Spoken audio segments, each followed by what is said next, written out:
विरजानंद प्रकाश भाग तीसरा भूमिका खंड 2। उक्त अवस्था तो वेद के उस अंग की हुई जो सबसे प्रधान माना जाता है और कथनचित पढ़ा जाता रहा है। अन्य अंगों का तो कहना ही क्या। ऐसे घोर अनार्ष काल में श्री दंडी विरजानंद का प्रादुर्भाव हुआ। उन्होंने प्रचलित पाठ्यग्रंथों में पूर्ण पांडित्य प्राप्त करके तात्कालिक विद्वत समाज में मूर्धन्य स्थान प्राप्त किया। तत्पश्चात उनके हृदय में दैवी प्रेरणा से आर्ष ज्ञान की ज्योति सहसा प्रकट हुई। ऋषि दर्शनात् नियम के अनुसार उन्होंने उक्त महान सत्य को प्रत्यक्ष कर ऋषित्व प्राप्त किया और उसमें दीक्षित होकर आजन्म इस आर्ष ज्योति उपस्थान रूप महासत्र को धारण किया। इस आर्ष युग में उनके पास अनेक शिष्य आए, परंतु उनमें से किसी में इस चकाचौंध को उत्पन्न करने हारी दिव्य ज्योति की असह्यता को सहन करने की शक्ति नहीं थी। गुरुवर इस बात से पूर्ण विज्ञ थे। वे चिंतित थे कि ये साधारण छात्र इस महाज्योति को धारण ही नहीं कर सकते, तब भला ये इसको कैसे प्रज्वलित और प्रसारित करेंगे। इस दिव्य ज्योति को धारण करने वाला कालकूट को पान करने वाले महादेव के समान कोई महात्मा ही हो सकता है। गुरुवर के जीवन के अंतिम चरण में स्वामी दयानंद सरस्वती ने उनकी कुटिया में पैर रखा। लौकिक रत्नों के महापारखी विरजानंद अलौकिक रत्नों की परख में भी असाधारण क्षमता रखते थे। उन्होंने दयानंद का परिचय प्राप्त करके ही भांप लिया कि यह मेरे द्वारा सतत प्रज्वलित रखी गई आर्ष ज्योति को पूर्णात्मना धारण कर सकता है। फिर क्या था, गुरुवर ने चिंता मुक्त होकर अपने इस नए शिष्य में चिरकाल आराधित आर्ष ज्योति को अति स्वल्प काल में पूर्ण रूप से संचारित कर दिया। इस परम दिव्य आर्ष ज्योति को दयानंद में संचारित करके जहाँ गुरुवर विरजानंद चिंता मुक्त हो गए, वहाँ स्वामी दयानंद भी इस आर्ष ज्योति को प्राप्त कर उसकी दिव्यता से प्रकाशित अंतकरण होकर स्वयं भी ऋषि बन गए। ऋषि दयानंद सरस्वती ने स्वगुरु से प्राप्त आर्ष ज्योति को अपने तप और त्याग से पूर्ण रूपेण उद्दीप्त किया। इसे सतत प्रज्वलित रखने और प्रसारित करने की आज्ञा अपने अनुयायियों को देकर महर्षि ने अकाल में ही यह लोक से प्रयाण किया। आर्य समाज में उन दिनों श्री पंडित गुरुदत्त जी को छोड़कर कोई दूसरा उस आर्ष ज्योति को धारण करने की पूर्ण क्षमता नहीं रखता था। ऋषि को भी पंडित गुरुदत्त से ही विशेष आशा थी, इसलिए उन्होंने अपने अंतिम समय में अद्भुत और अनिर्वचनीय योग बल से पंडित गुरुदत्त के हृदय में आर्ष ज्योति का संचार किया।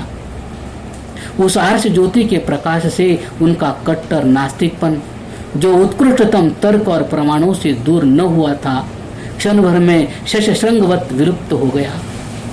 परंतु आर्य जाति को दुर्भाग्य के दिन अभी देखने बाकी थे। इस कारण पंडित गुरुदत्त का अति स्वल्प वय में ही स्वर्गवास हो गया। आर्य समाज के स्वर्ण युग के श्री पंडित लेखराम जी, महात्मा हंसराज जी, श्री स्वामी दर्शनानंद जी, श्री स्वामी श्रद्धानंद जी, श्री स्वामी तुलसीराम जी, श्री पंडित आर्य मुनि जी, श्री पंडित शिवशंकर जी प्रभृति महानुभावों ने अपनी अपनी शक्ति के अनुसार उस आर्ष ज्योति को जगमगाए रखने का भरसक प्रयत्न किया, परंतु उस आर्ष ज्योति का प्रकाश शनैः शनैः न्यून होने लगा। अब तो वह यत्र तत्र टिमटिमाता मात्र रह गया है। वर्तमान पीढ़ी के ये महानुभाव पंडित भगवदत्त, पंडित ब्रह्मदत्त, पंडित शंकरदेव, पंडित ईश्वरचंद्र प्रभृति, जिनमें आर्ष ज्योति का कुछ प्रकाश विद्यमान है, महाप्रयाण कर गए तो सर्वथा लुप्त हो जाएगा। पुनः सदियों में ही नहीं, सहस्राब्दों में ही जब किसी विरजानंद अथवा दयानंद का प्रादुर्भाव होगा, तभी यह पुनः प्राप्त हो सकेगी। इस सब का महापाप वर्तमान के उन आर्य समाजी नेताओं और अधिकारियों को लगेगा जो आर्ष ज्योति को कथनचित धारण किए हुए इन तपस्वियों की स्वाधिकार मदवश अवहेलना कर रहे हैं। अस्तु। आर्य समाज ने वेदों के प्रचार के लिए अनेक पाठशालाएं खोली और अनेक गुरुकुल चलाए, परंतु उनमें से किस में आर्य ग्रंथों का पठन पाठन हो रहा है? उन आर्य ग्रंथों को जिन्हें पढ़ने की मनु से लेकर दयानंद पर्यंत सभी ऋषि मुनि आज्ञा करते रहे, पठन पाठन न होने से, आर्य ज्योतिष से विहीन होने के कारण हमारे पाठशालाओं और गुरुकुलों के छात्र नास्तिक अथवा अर्धनास्तिक और वैदिक आर्य ग्रंथों के वास्तविक ज्ञान से प्रायः रहित उत्पन्न हो रहे हैं। इसके विपरीत आर्य ज्योति के नाश और अज्ञान की वृद्धि करने के लिए स्कूल और कॉलेजों के रूप में हम अति उत्साह से प्रयत्न कर रहे हैं।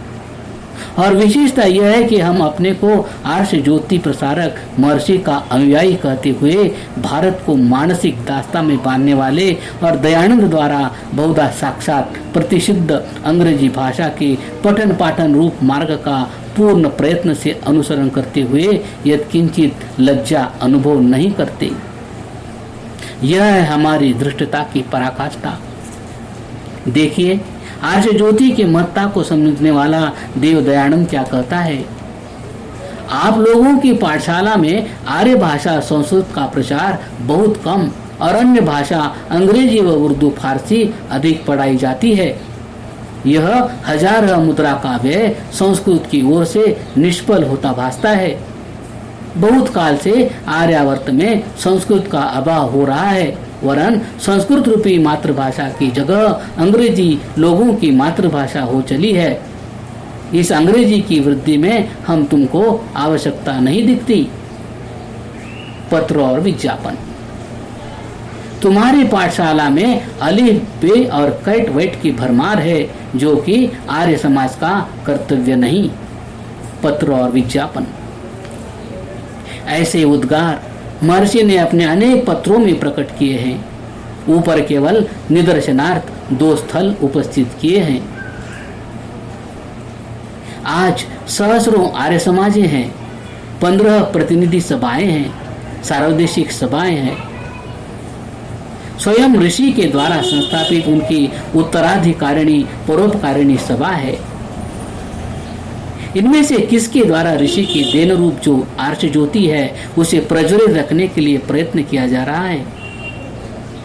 किस आर्य ज्योति संपन्न विद्वान को ये सभाएं निस्वार्थ भाव से केवल आर्य ज्योति को जगमाए रखने मात्र के लिए सहयोग दे रही है? ये प्रश्न हैं जिनका उत्तर सर्वथा नकारात्मक है। इसी दृष्टि से हमारा ऋषि के अनुयायी होने का दंभ भरने वाले हम आर्य लोगों का इतिहास पूर्ण निराशा का इतिहास है। आर्य ग्रंथों के अध्ययन, अध्यापन, अनुवाद और प्रसार की बात तो दूर रही, ऋषि के ग्रंथों का ही शुद्ध और दिव्य नहीं गीता प्रेस गोरखपुर जैसा साधारण संस्करण भी हम प्रकाशित नहीं कर सके। गत 100 वर्षों में सायण का ऋग्वेद भाष्य 2 बार पूर्ण प्रयत्न से छपकर प्रकाशित हुआ। प्रथम बार मैक्स मुलर ने अपनी आयु का अधिकतम भाग लगाकर और लगभग 1 लाख रुपया व्यय करके उत्तम संस्करण तैयार किया था। तत्पश्चात पूना के वैदिक संशोधन मंडल द्वारा लगभग 30 वर्ष के प्रयत्न और लगभग 3 लाख के व्यय से उसका पुनः परिशोधित संस्करण प्रकाशित किया गया। इसकी तुलना में हमारे प्रकाशनों की गति इससे सर्वथा उल्टी हुई। प्रत्येक ग्रंथ के प्रत्येक नए संस्करण में न केवल अशुद्धियां ही बढ़ी, अपितु पाठ भी परिवर्तित होते चले गए। हमारी संस्थाओं, सभाओं और आर्य समाजों के पास द्रव्य की कमी नहीं। दिल्ली की प्रत्येक बड़ी आर्य समाज अपने वार्षिक उत्सव में 30, 40, 50 हजार रुपए तक 3 दिन की तड़क भड़क में आतिशबाजी के समान फूंक देती है। न्यूनता है वास्तव में आर्य ज्ञान की, उसके प्रचार के लिए कटिबद्ध होने की, उस पर विश्वास और श्रद्धा की, उसकी आवश्यकता को अनुभव करने की। अन्यथा अकेले दिल्ली की 100 समाजों के, जो कि अपने उत्सवों पर प्रतिवर्ष लगभग 5 से 7 लाख रुपया व्यय करती है, केवल 1 वर्ष के उत्सव के व्यय से महान कार्य हो सकता है। दूसरा कारण है संस्थाओं का, और वह भी स्कूल कॉलेज जैसी निरर्थक निष्प्रयोजन आर्य समाज के सिद्धांत के विपरीत अज्ञान का प्रसार करने वाली संस्थाओं का मोह। किसी भी शुभ प्रवृत्ति का आरंभ होते ही उसके अंकुर के प्रस्फुटन से पूर्व ही ये स्कूल कॉलेज रूपी महारोग उसे नष्ट कर देते हैं।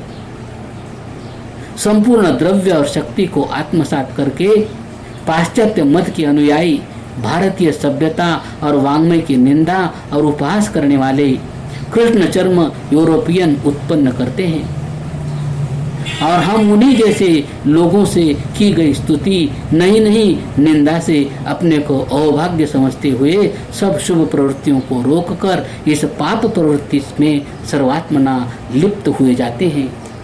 अस्तु, आज सहस्राब्दों के अनंतर आर्ष ज्योति के साक्षात्कर्ता, उसके सर्वात्मना आराधक, उद्धारक और प्रसारक गुरुवर श्री दंडी विरजानंद जी के पावन चरित को आर्य जनता के कर कमलों में समर्पित करते हुए परम हर्ष हो रहा है। इस ग्रंथ के लेखक श्री प्रोफेसर भीमसेन जी शास्त्री गुरुवर दंडी विरजानंद के परम भक्त है। आपको संसार की इस अद्भुत विभूति के वास्तविक चरित्र की न्यूनता चिरकाल से खटकती थी, इसलिए जो बोले सो कुंडा खोले आभरण के अनुसार आपको ही साधन रहित होने पर भी इस महान कार्य के लिए प्रयत्न और पुरुषार्थ करना पड़ा। जो न्यूनता को अनुभव ही नहीं करता, भला उसे क्या पड़ी है कि वह ऐसे अनुसंधान कार्यों में होने वाले कष्टों को सहन करे।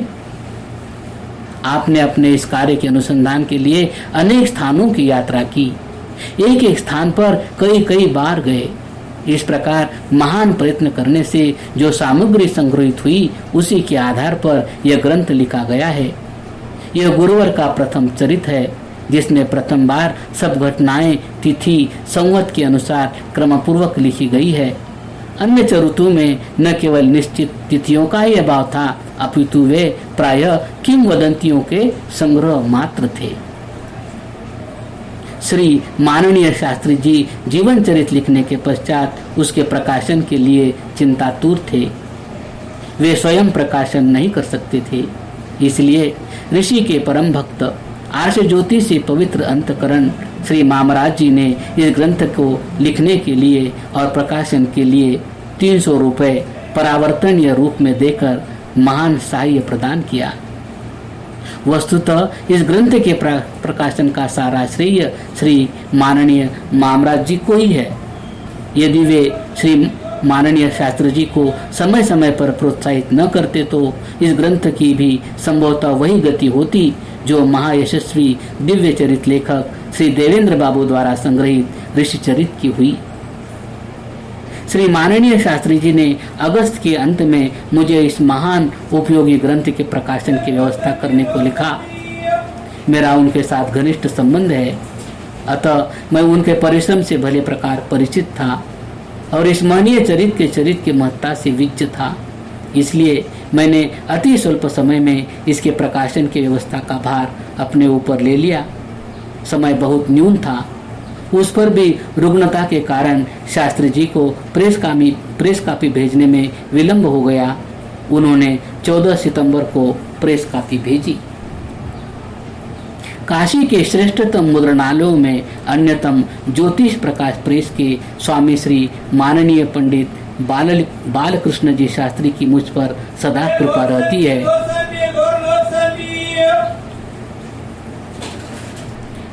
मेरे किसी अनुरोध को वे नहीं टालते। इसी कारण अति स्वल्प समय होने और श्री रामलाल कपूर ट्रस्ट के विशिष्ट ग्रंथों को इसी काल में प्रकाशित करने का भार तथा स्वीय पंचांग के प्रकाशित करने का समय होने पर भी आपने इस पुस्तक को 1 मास के अल्पकाल में मुद्रित करके प्रस्तुत कर दिया।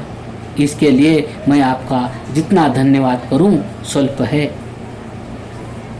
विदुषाम वंशवदः युधिष्ठिर मीमांसक, अध्यक्ष अनुसंधान विभाग, महर्षि दयानंद स्मारक, टंकारा, सौराष्ट्र।